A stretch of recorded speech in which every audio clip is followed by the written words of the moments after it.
Squall here. I don't do reviews, I don't like doing reviews, but my Garden Master has given me a mission to give you a short comprehensive review regarding Dissidia Duellum for the mobile, so that you guys can make up your mind as to whether or not this game is going to be worth picking up, or as some of you might think, letting die, without touching it. And I'm going to give you the long and short of it. First off, this game is fun. It's competitive, and it involves a lot of mainline and sideline characters from the Final Fantasy franchise that you've grown to love and get to know as you've played Final Fantasy throughout the years.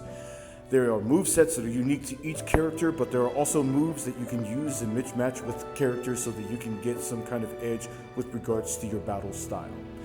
The effects will definitely give you an advantage in battle in order to get the most boss damage done to the boss in a short period of time, or at least keep the opposing team from doing boss damage and off their game.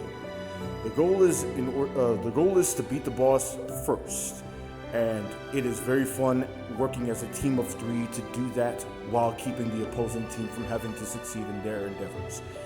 It involves a lot of skill, it involves good team synergy, and if you can max out on both of them, that will give you the most benefit and the most fun with this game. This game really can be fun, and you can meet a lot of varied people who have styles of either being ranged, melee, or support characters. The downside, however, is that the stats to your characters are bound to ability cards. There's the N grade, the R grade, the SR grade, and the UR grade. And the UR grade is obviously the one that gives you the best stats. They are both the easiest and the hardest ones to upgrade, however. You are able to get duplicates of a certain ability card, and depending on the grade, you either need like 14 to 20 or 2 to 1 duplicates in order to keep grading your card up and up to its maximum potential. URs are, however, one of the hardest ones to get your hands on. They are at a rate that's basically, depending on the crystal that you get either from battle or from your draws, 1 in 200, 1 in 500, or probably 1 in 1,000. However, pay-to-win players are definitely the ruin of the game because they can acquire a game currency that allows them to do a once-a-week draw that guarantees out of 10 abilities, 1 UR, but at least 1 UR. They can have more. And the rest of them that are not UR are guaranteed to be SR grade ability cards. These cards, whether they are used on your attacks deck or not, can give your character the stats needed to basically one-shot opposing team members. And a lot of the upper ranked echelon of the game are pay-to-win players.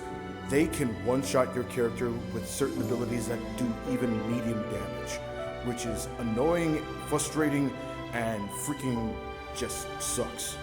It gives me a challenge though, so to a degree I definitely take on any such character or count, but most people will not have fun with that, and it will ruin the game for them.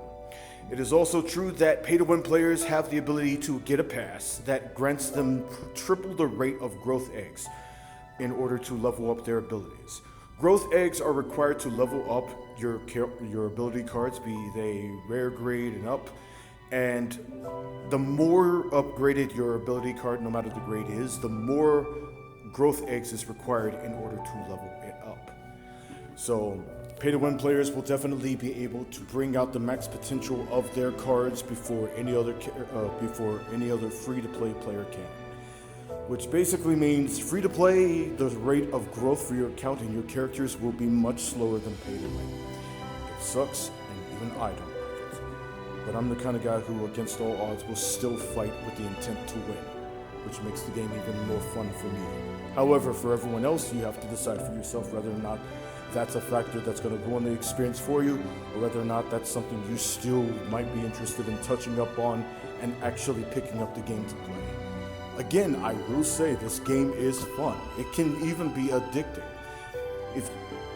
If you take advantage of casual battles, which basically fixes both levels and stats for your team and your opposing team, you can even have a fun time going up against Omega and Ultima pay-to-win players and kick their butts.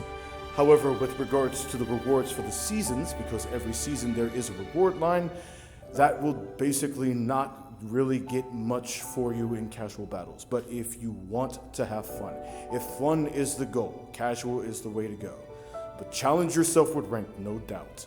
Anyways, that's all I have for you. I might come up with a tutorial video for you later, so as to give you an idea of how the game works, the mechanics behind it, and even give some do's and don'ts regarding what you should do in order to grow your account and your characters to the max edge for beginners.